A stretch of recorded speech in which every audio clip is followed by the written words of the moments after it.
If no one is replying to your job applications in Australia, this is probably why. And it's not what you think. It's not competition, it's not timing. It's your CV. Now, let's actually think about this properly for a second instead of just giving the quick answer. When you're not getting replies for jobs in Australia, what do you usually blame first? Honestly, most people go straight to the obvious things.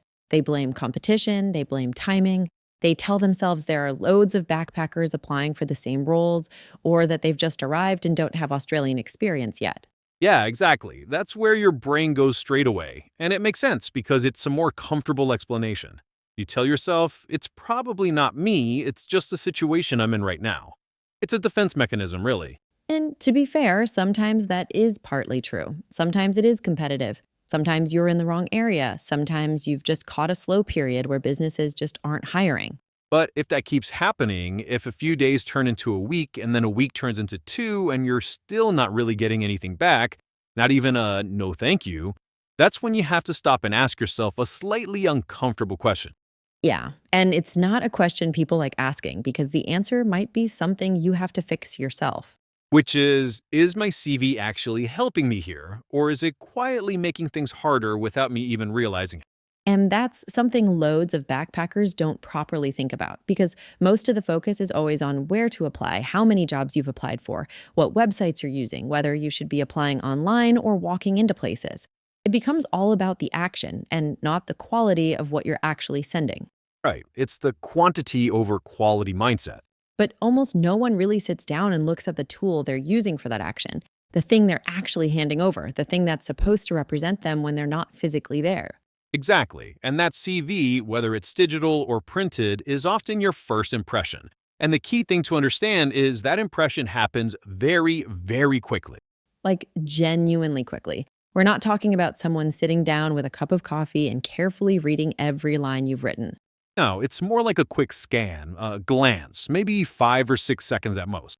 And then a decision is made, a snap judgment. Either, yes, I'll look at this later, or no, not for us. And it's usually the latter. And I think that's where people misunderstand the situation. Because when you write your CV, you're in your own world. You're thinking about it in detail. You're trying to remember everything you've done, every job, all your experience. But the person reading it is not experiencing it the same way at all. They're busy, they've got a business to run, they've got things going on, they're probably in the middle of a shift or dealing with customers.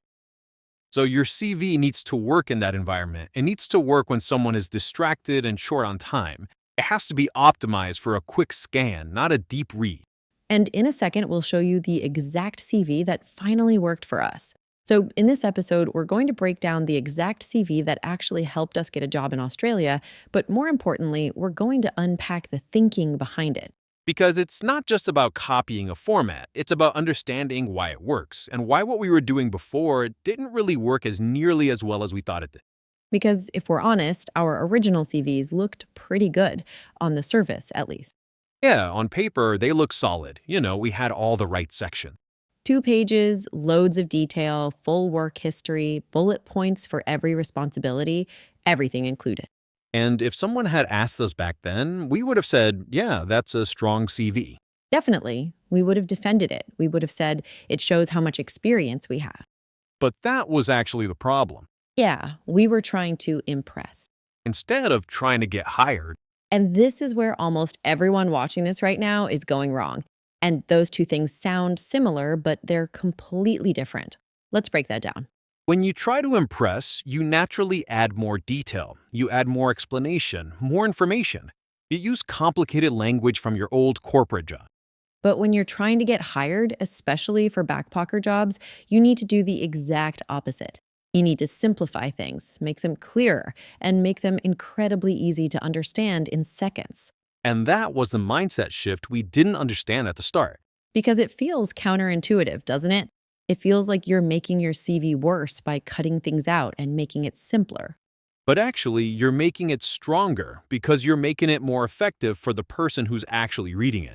Because if you think about it from a manager's point of view, they're not sitting there asking, is this the most impressive, well written CV I've ever seen in my life? No, they're asking something much simpler and much more direct. They're asking themselves, can this person start soon and not be a problem? That's it. That's the whole decision in a nutshell. Are they reliable? Are they available? Will they cause me headaches? And once you truly understand that, everything about how you build your CV starts to change. And honestly, this is the part most people get completely wrong, and it's probably the reason you're not getting replies right now. Because now you're not trying to prove your entire life story and justify all your career choices. You're just trying to make it incredibly easy for them to say yes to the next step.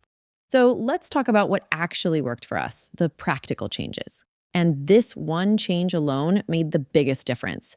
The first big change, and probably the most important, was cutting it down to one page. And that sounds simple, but it's actually massive because it forces you to focus only on what matters and remove everything that doesn't. It's a filter for relevance.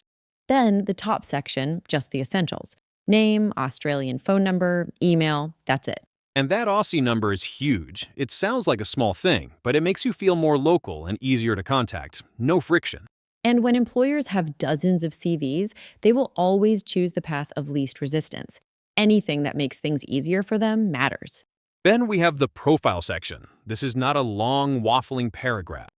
No, keep it simple. 2 or 3 lines, no overthinking. Something clear and direct like reliable, hardworking, with experience in hospitality, available immediately, and looking for casual work. That's enough. That tells them everything they need to know in about 3 seconds. You don't need more than that. Then comes experience, and this is where people massively overcomplicate things.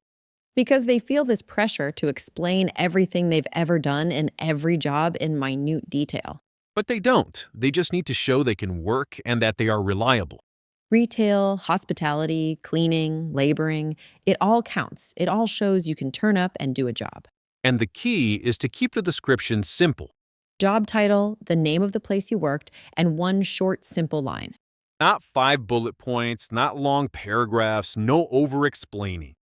Just enough to show you're capable. That's all they need. I remember rewriting mine and feeling like I was deleting too much. I felt like I was underselling myself.